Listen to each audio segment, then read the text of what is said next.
Բարը ձեզ հարգելի հայրենակիցներ, այսօր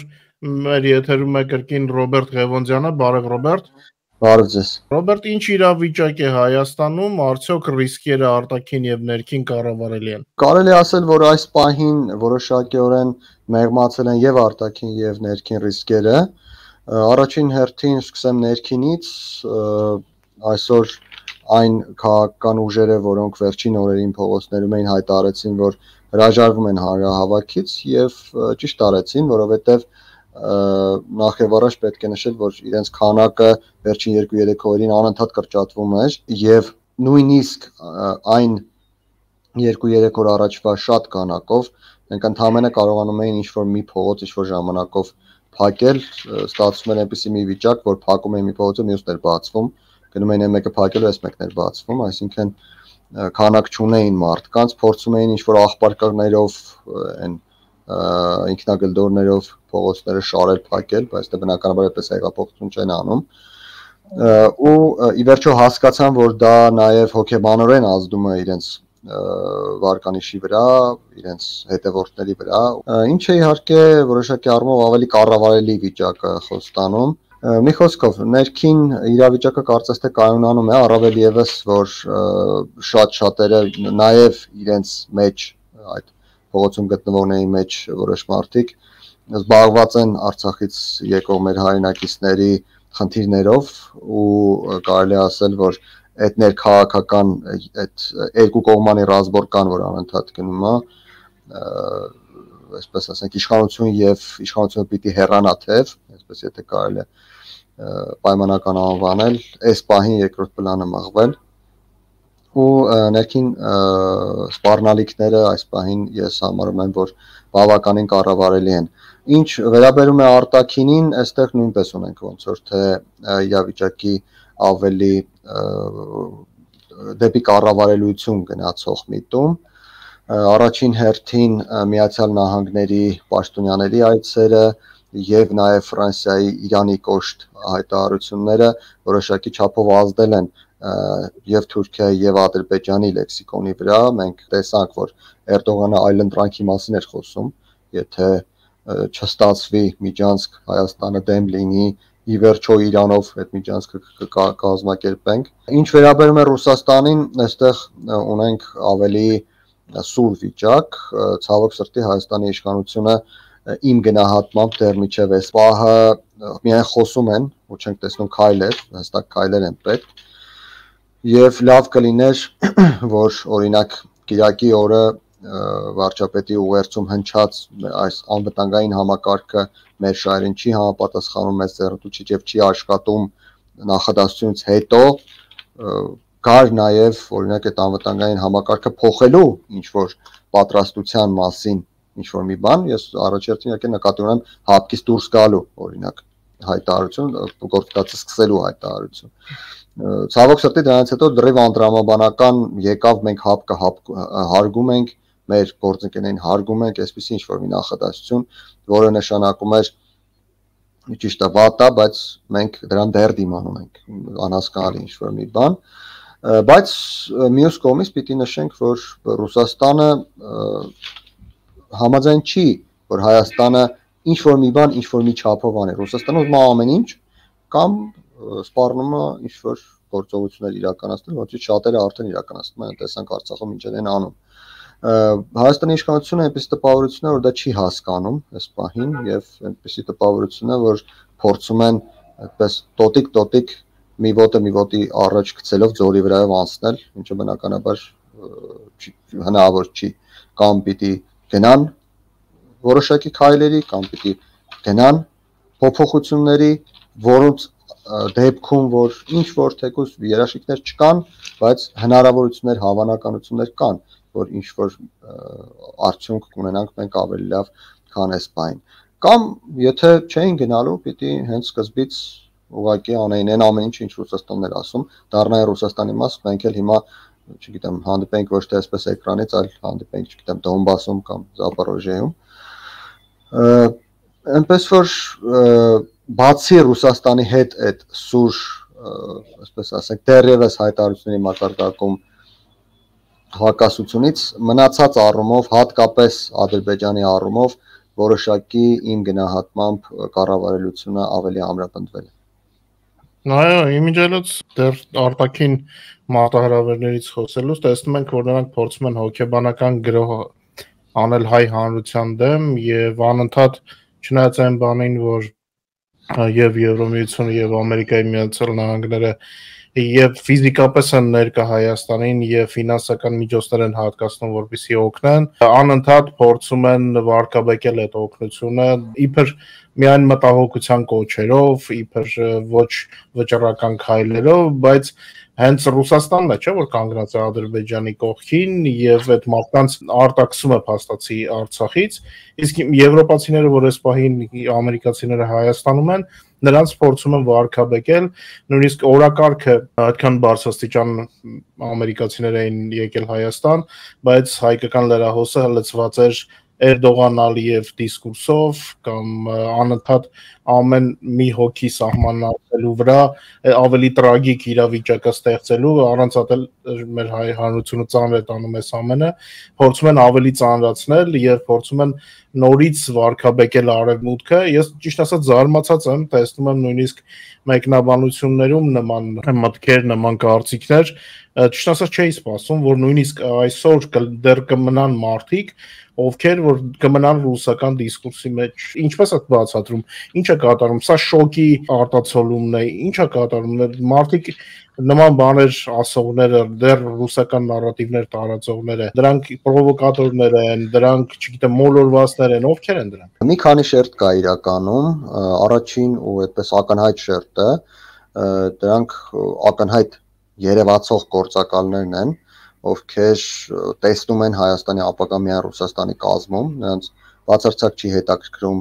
եւ իրենց համար շահավետ չէ անկախ Հայաստանը իր անկախ Հայաստանի պետականությունը, մենք շատերին գիտենք, հիմա անուններ չտանք, ակնհայտ է դրանք ովքեր են, մարդիկ, ովքեր նույնիսկ 2020-ի պատերազմի անմիջապես ավարտից հետո հայտարարում են, թե անկախությունը մեզ ոչինչ չի տալիս, եկեք մտնենք Ռուսաստանի կազմ, որպեսզի փրկվենք, այսպես ինչ-որ արտահայտություններ։ Մյուս շերտը այն մարդիկ են, ովքեր կոնկրետ ֆինանսական շահի ակնկալիք ունեն, մարդիկ այդ մարդկանց մեջ այնպիսի մարդիկ են օրինակ, ովքեր նախկինում եղել են լավ պաշտոնների, լավ հնարավորություններ են ունեցել, հիմա կորցրել են այդ հնարավորությունները, մարդիկ են, ովքեր ուղիղ կապվածություն ունեն Ռուսաստանի հետ, ֆինանսավորում են Ռուսաստանի կողմից, օրինակ բիզնես գործեր են իրականացնում, գործարար ինչ-որ կապեր ունեն Ռուսաստանի հետ, կան այստեղ մարդիկ, որոնք ուղղակի գաղափարապես գտնում են, որ Հայաստանը անկախ գոյություն ունենալու հնարավորություն չունի, պիտի դառնա Ռուսաստանի մաս։ Իհարկե այդ բոլորի մասին որ խոսում ենք, այնպես ինչի տպավորություն չստացվի էլի, որ ամեն մեկը մի քանի, չգիտեմ, 100,000 են։ Նրանք բոլորը իրար հետ ընդամենը 5-10,000 հոգի են։ Ու կարելի ասել մի այդքան էլ դուրս չեն գալի փողոցից, այսպես կնահատենք, թող լինեն 20,000 հոգի։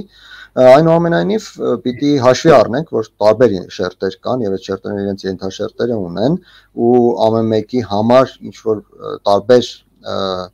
շարժառիթներ կան, որ իրենք ռուսական նարատիվներ են գործում։ Օրինակ, մի օրինակ բերեմ, որ ավելի հասկանալի լինի, կան մարդիկ, ովքեր գտնում են, որ եթե Հայաստանը դառնա Ռուսաստանի մաս, չունենա Հայաստանը պետականություն, իրենք իրենց ընտանիքը, իրենց շրջապատը որոշակիորեն ապահովված կլինեն, կունենան անվտանգության որոշակի մակարդակ, որոշակի բարեկեցություն, մյուսները կոպիտ ասած ինչ ուզում են թող լինեն, այսպեսի մտածելակերպ, այդպիսի մարդիկ էլ կան իրենց մեջ, ովքեր չեն թաքցնում, ես հայտնագործություն չեմ անում, իրենք չեն թաքցնում, թե մասնավոր զրույցներում, թե շատ դեպքերում հանրային իրենց ելույթներում խոսում են նրա մասին, որ եթե այդպես լինի, մենք կշահենք, մենք ասելով հասկանում են իրենք իրենց։ Այս հիմնական մոտեցումներն են, ինչի համար Հայաստանում դեռ կան շերտեր, ովքեր ռուսական նարատիվներ են առաջ տանում։ Դուք ո՞նց ես գնահատում արևմուտքի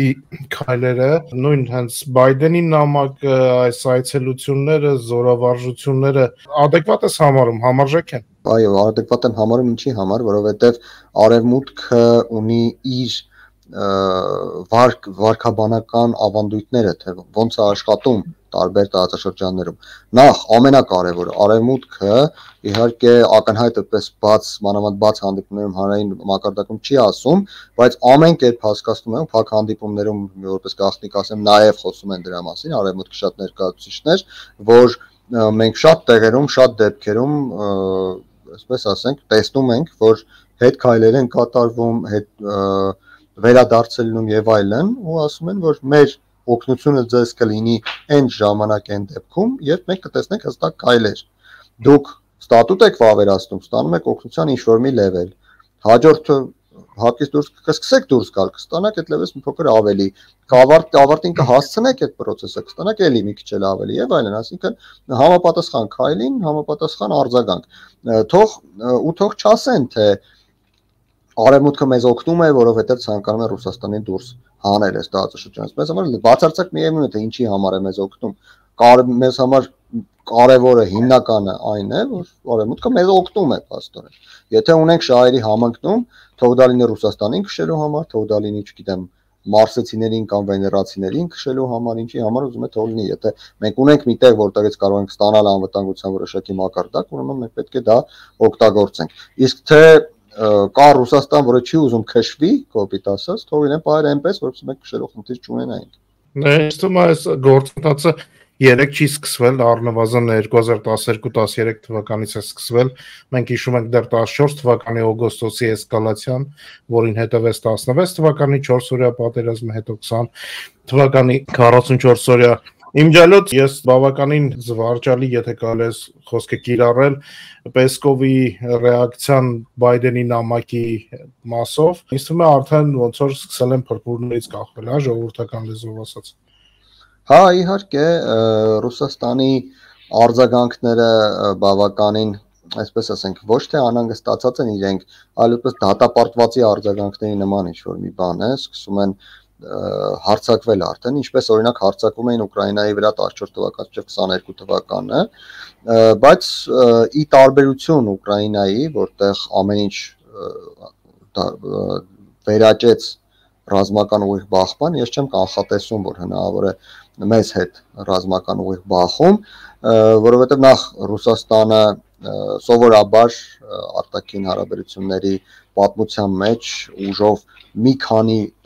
հարթություն գերազանցող պետությունը իրենց մի քանի հարցում ցածր պետության դեմ ռազմական ագրեսիա ուղիղ չի անում, այլ ռազմական ագրեսիան անում է պրոքսի ձևով, այսինքն ուրիշ պետության ձեռքերով, ինչը որ օրինակ մենք տեսանք Արցախի 44-օրյա պատերազմում եւ այս վերջին ագրեսիայի ժամանակ եւ նաեւ 22 թվականի սեպտեմբերի 13-14-ին, չմոռանանք դրա մասին։ Իսկ Ռուսաստանը բնականաբար մեծ հավանականությամբ Հայաստանի հետ ուղիղ ռազմական կոնֆլիկտի մեջ չի մտնի, ինչ ուզում է լինի, թեկուզ նույնիսկ եթե Հայաստանը հեռանա Ռուսաստանից անվերադարձ, բայց պրոքսի գործողություններ կարող է անել։ Ստեղ էլ արդեն մենք հանդիպում ենք այն իրավիճակին, որի մասին խոսեցի, բայց մի շատ կարևոր հետաքրքիր նորություն կա այսօր, որը ուղիղ ազդեցություն ունի Հայաստանի արտաքին քաղաքականության վրա, դրա մասին անպայման պետք է ասել, Իրանի հոգևոր առաջնորդը Այաթոլլահ Խոմեյնին այսօր առաջին անգամ,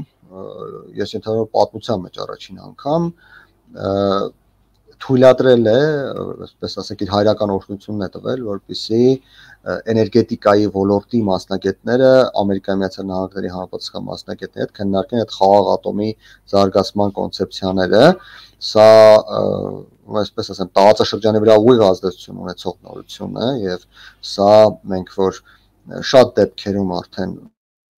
համարյա 1-2 տարի է մենք ասում ենք, որ կա իրավիճակ, երբ Իրանի եւ Ամերիկայի Միացյալ Նահանգների, Իրանի եւ Արևմուտքի շահերը համընկել են ինչ-որ մի հարցում, շատերը ասում են ոնց կարող է այդպեսի բան լինել, իրենք այդպես դարավոր հակառակորդ եւ այլն, բայց հաշվի չեն առնում, որ դարավոր հակառակորդ չի լինում է շահերի համընկնում կամ շահերի հակասություն։ Եվ կարելի ասել, որ այս իրավիճակում, երբ մենք սպասում ենք, որ կարող են լինել պրոքսի գործողություններ, հենց այսպիսի իրադարձությունները Իրան, Ամերիկայի Միացյալ Նահանգների շահերի համընկնումը,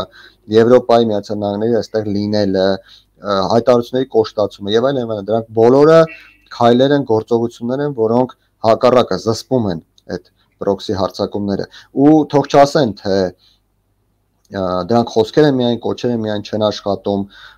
արևմուտքի գործողությունները, ես ասացի, ունեն որոշակի տրամաբանություն, որոշակի վարքաբանական ավանդույթներ, որոնք ճիշտ է կարող է ժամանակի մեջ են տեղի ունենում, այնպես չէ, ինչպես Ռուսաստանը չեն վերցնում թուրը ու վրա տալիս, բայց դրանք կյանքը ցույց է տալիս, որ շատ ավելի արդյունավետ են լինում ու շատ դեպքերում այնպիսի իրավիճակներում են հանգուցալուծումների տանում, որոնք որ չես էլի ենթադրում, որ կարող է այդպես լինել։ Այո, Արցախում տեղի ունեցածը հենց քո ասած պրոքսի պատերազմի սկիզբն է, բարձրապես Հայաստանը այս փուլում կարողացավ թույլ չտալ իրեն ներքաշել, որպեսզի արդեն առիթ չտա այլ քայլերի։ Ես էլ եմ այդպես կարծում, որ Ռուսաստանը ուղղակի չի գնա ռազմական քայլերի, փորձելու է միշտ Ադրբեջանի միջոցով դա անել, բայց ինձ թվում է արևմուտքի ռեակցիան եւ Իրանի ռեակցիան արդեն շատ լուրջ զսպիչ մեխանիզմներ են ստեղծում, հատկապես երեկվա ես ունեի արդեն հանդիպումից հետո ինսայթ, որ Էրդողանը ինտերվենցիայի մանդատ չի տվել Ալիևին, ճիշտ ասած մինչև սպասում էի լուրի հաստատմանը, արդեն Անադոլուից իմացանք, որ նաև հարցազրույցի մեջ է ասել, որ Իրանով է լինելու այդ ճանապարհը։ Իհարկե, այս թեման միևնույնը անպայման Ադրբեջանն ու Ռուսաստանը իրենց քաղաքական շահերին սպասարկելու համար առաջ են մղելու եւ նաև հոգեբանական էֆեկտ ստանալու համար։ Միջայլոց ինչ կարծիք ես, ինչ քայլեր են պետք, որպեսզի այս հոգեբանական պայքարում ավելի լավ դիմակայենք, որովհետև տեսնում ենք մեր հայրենակիցները բավականին ընկճված են, համ տեղի ունեցողից եւ համ այդ տեղի ունեցածը ինֆորմացիոն դաշտում էլ ավելի էսկալացնելուց։ Ինչ պետք է արվի, որ չի արվում։ Մի հետաքրքիր բան կասեմ, եթե ես լինեի իշխանություն, չգիտեմ, այդպես կանեի թե չէի անի, բայց քանի որ փորձագետ եմ, մի փոքր ձենս տակ տեղից է գալիս, ինչպես ասում են, ես խորհուրդ կտայի իշխանություններին պատասխանել Էրդողանի այս հայտարարությանը ու ասել, որ դուք Իրանով ճանապարհ կարող եք ստանալ, բայց էքստրատերիտորիալ դա չի լինելու, Իրանը ձեզ չի տա էքստրատերիտորիալ ճանապարհ, իսկ ուղղակի ճանապարհ Հայաստանը եւս առաջարկում է, եկեք Հայաստանի միջով անցեք եւ Հայաստանին վճարեք այն բոլոր գումարները, որոնք պիտի վճարեք տարանցիկ փոխադրման համար, որովհետև բնականաբար այդպես եւ ճանապարհն է ավելի կարճ եւ ավելի հարմար է, բայց բնականաբար նորից Հայաստանի մաքսային եւ այլ օրենքները պահպանելով եւ Հայաստանին դրա համար վճարելով։ Իհարկե սա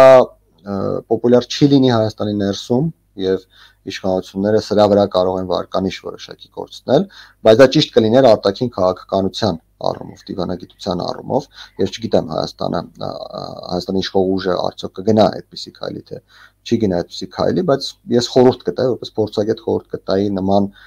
պատասխան հայտարարությամբ հանդես գար, ինչի համար է մեզ պետք, բնական է մեր հայտարարել չհայտարարելուն իրենք չեն նայի կամ պատասխանը չպատասխանում չեն նայի այդ ճանապարհը վերցնեն թե չէ, բայց սա ցույց կտար, որ մենք տարածաշրջանային գործընթացներում կառուցողական ենք, մենք պատրաստ ենք համագործակցել, մենք չենք գնում կոնֆրոնտացիայի ճանապարհով եւ ցույց կտա ոչ միայն Թուրքիային ու Ադրբեջանին, այլ նաեւ մեր այն գործընկերներին, ովքեր որոշակի շահեր ունեն այս ամբողջ գործընթացից եւ ինչքան էլ որ օրինակ Եվրոպայի, Ամերիկայի Միացյալ Նահանգների եւ Իրանի շահերը համընկնեն, այս հարցում, այս Իրանով այդ ճանապարհի հարցում ես կարծում եմ էլի կլինեն հակասություններ, իսկ եթե ճանապարհ լիներ Հայաստանով շատ լավ դրան կվերաբերվեն եւ Միացյալ Նահանգները եւ Եվրոպան, առավել եւս որ դա կնշանակեր որոշակի տնտեսական փոխկապվածություն Հայաստանի, Ադրբեջանի ու Թուրքիայի միջև, ինչը մի փոքր գլխացավանքից կազատեր այդ նույն Եվրոպային եւ Միացյալ Նահանգներին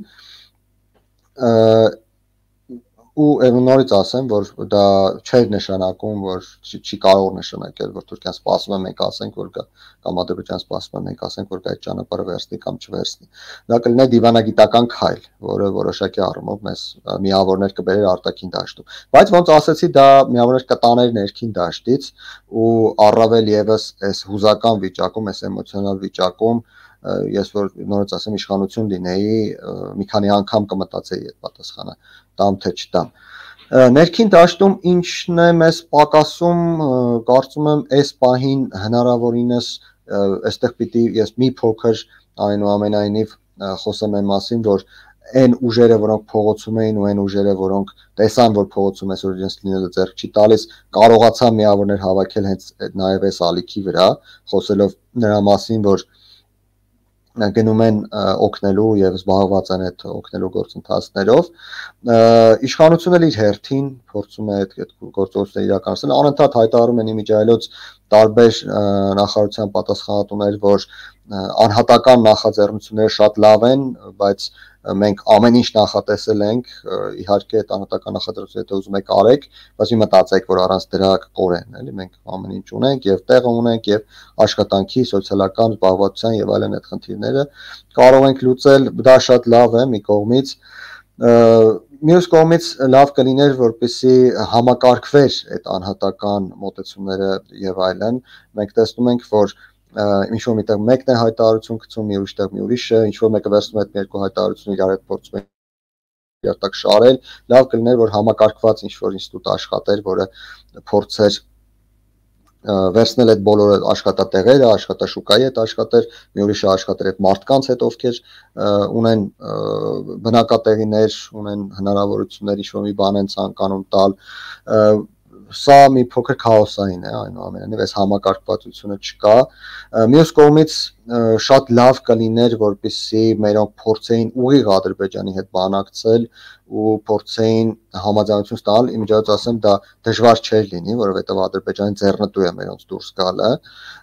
փորձեին համաձայնություն ստանալ Մարտակերտ Վարդենիս ճանապարհով Քարվաճառով նաև այս պահին բացել ճանապարհը եւ մարդիկ նաև այդ ճանապարհով կարողանային գային, որովհետեւ իմ ունեցած տվյալներով Ճարտարից միջև Կորնիձոր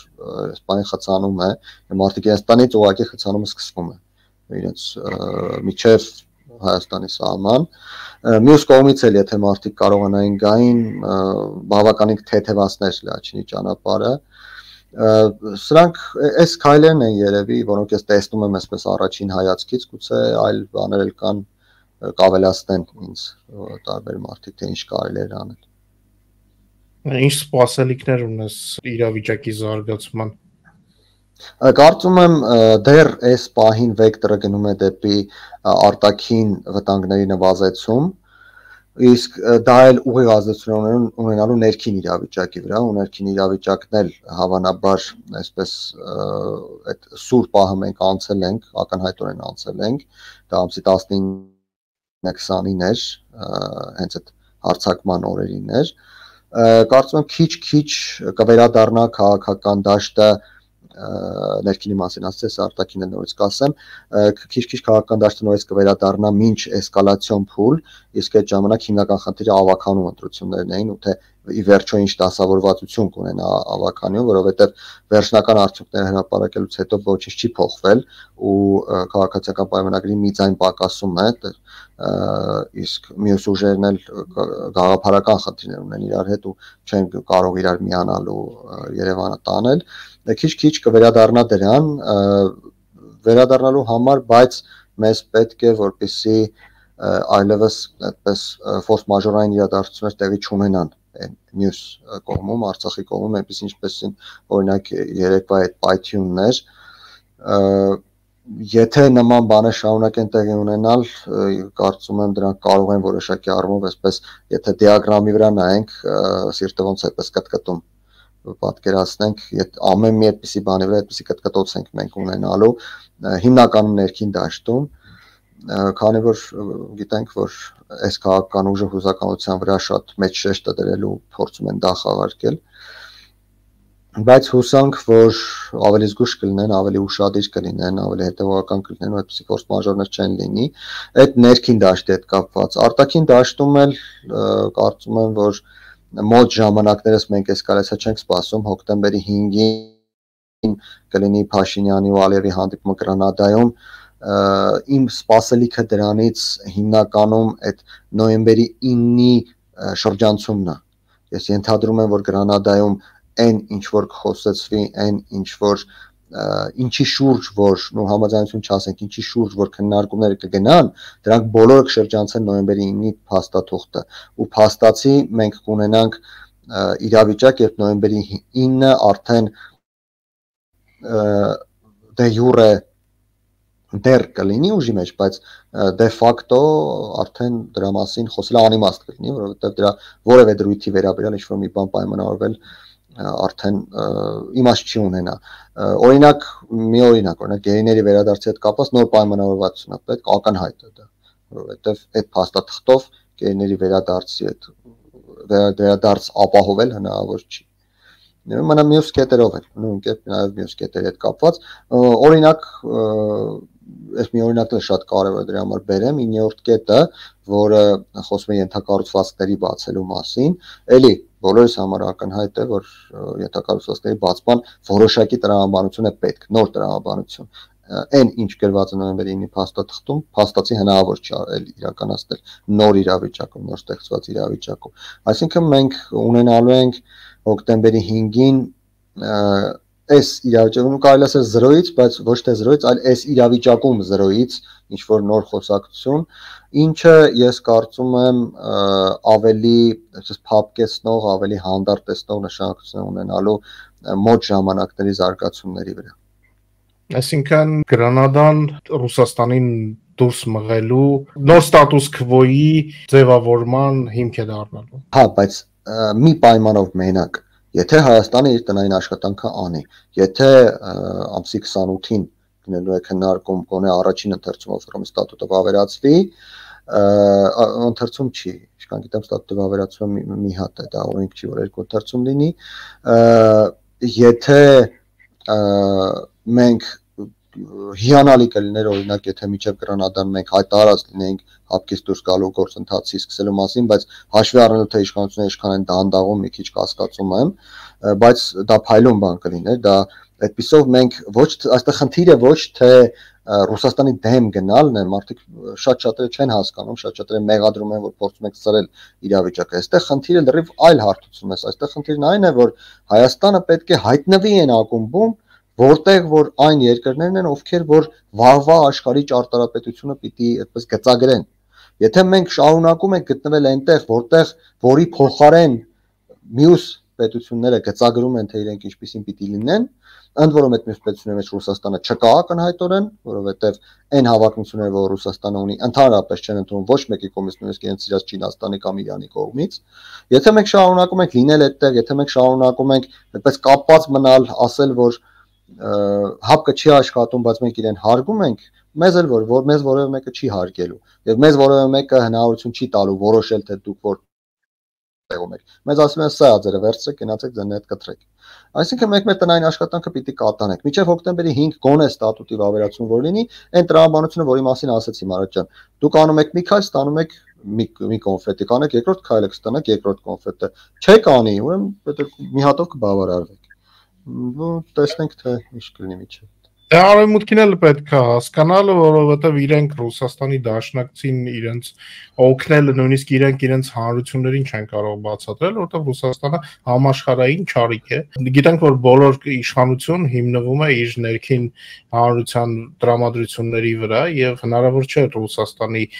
սատելիտին օգնել այնպես ինչպես քո դաշնակցին։ Սա մենք պետք է հասկանանք եւ Պարզապես ճիշտ ընկալենք աշխարհաքաղաքական իրավիճակը։ Այս պահին ինչ ուղերձ ունես մեր հայրենակիցներին, ինչ կուզենայիր ասեիր, ինչ պետք է անենք, որպեսզի քիչ կորուստներով դուրս գանք այս իրավիճակից։ Առաջին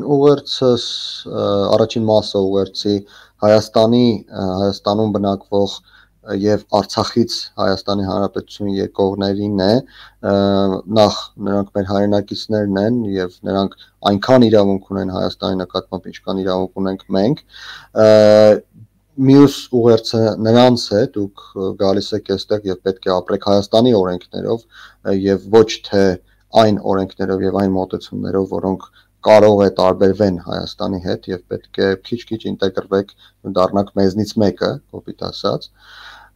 Եվ լավ կլինի, որպեսզի երկու կողմերս էլ դա հասկանանք, ընդունենք եւ իրար վերաբերվենք այնպես, ինչպես վերաբերվում ենք մեկս մյուսին իրար տարբեր թաղամասերում, տարբեր փողոցներում, տարբեր քաղաքներում Հայաստանի Հանրապետության։ Հույս ունեմ, որ իհարկե այս իրավիճակը, որը ձևավորվել է, կփորձի Հայաստանի Հանրապետությունը լավագույնս օգտագործել օրինակ այդ մարդկանց համար Ադրբեջանից տարբեր դատարանների միջոցով փոխհատուցումներ ստանալու համար, այդ մարդկանց կորուստները վերականգնելու համար։ Իհարկե մենք տեսնում ենք, որ տարբեր պետություններ գումարներ են հատկացնում,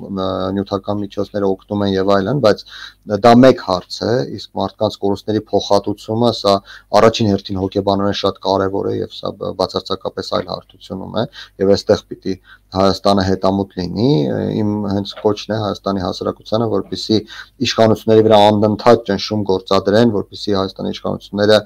գնան այդ ճանապարհով հետամուտ լինեն, փորձեն Ադրբեջանից ստանալ փոխհատուցումներ այն բոլոր մարդկանց այն համար, ովքեր եկել են Հայաստանի Հանրապետություն, կորցրել են իրենց ունեցվածքը եւ դրա դիմաց պիտի անպայման փոխհատուցումներ ստանան։ Այսքանը մեր հասարակության մասով, նաև ինչպես նշեցի կոչս Հայաստանի իշխանությանը, որպեսզի վերջ տան այդ կիսաքայլերին, ի վերջո կիսահղի չեն լինում, որ նախ դրա ամենակարևոր պատճառը թե ինչու է պետք վերջ տալ կիսաքայլերին, որովհետև Ռուսաստանը կիսաքայլանեք, ամբողջական քայլանեք, թե քայլի մասին խոսեք, միևնույն է ինքը ձեզ ընկալելու է նույն ձևով եւ եթե մի փոքր տեղ տվեցիք ձեր վրայով անցնելու է, այսինքն հետդարձի ճանապարհ չկա, իսկ եթե հետդարձի ճանապարհ չկա, պետք է ուղղակի գնալ առաջ, տեսնենք առջևում ինչ-որ բան կա թե չկա, որովհետև հետևում հաստատ չկա։ Եվ մի բան էլ եւ նաեւ դրա պատճառն այն է, որ մենք ակնհայտորեն տեսնում ենք, որ անվտանգության այն վակուումը, որը Ռուսաստանը անընդհատ քիչ քաշվելով առաջացնում է, այդ վակուումը լցնելու պատրաստակամություն կա։ Իհարկե կարող է դա ամբողջապես այդ վակուումը չի ծածկում, բայց որոշակի չափով այդ վակուումը լցվում է եւ լցվում է, տեսնում եք, Իրանի կողմից, Միացյալ Նահանգների կողմից, Ֆրանսիայի կողմից։ Հիմա մենք ունենք այն ինչ որ ունենք այդքանը, պիտի փորձենք այդքանով ժողովրդական լեզվով ասած յոլա գնալ։ Եթե կարողանանք յոլա գնալ, ուրեմն պիտի դա օգտագործենք։ Իսկ հրաժարվել դրանից կամ սпасել, որ կարող է մյուս կողմը հանկարծ մեկ էլ հիշի, որ ինքը դաշնակից ինչ-որ բան անի, դա խելահեղություն է, ինքնասպանություն։ Ռոբերտ, ես շնորհակալ եմ ժամանակ գտնելու համար մեր հետ, քո կարծիքը մեր լսարանին հայտնելու համար, եւ հաջողություն։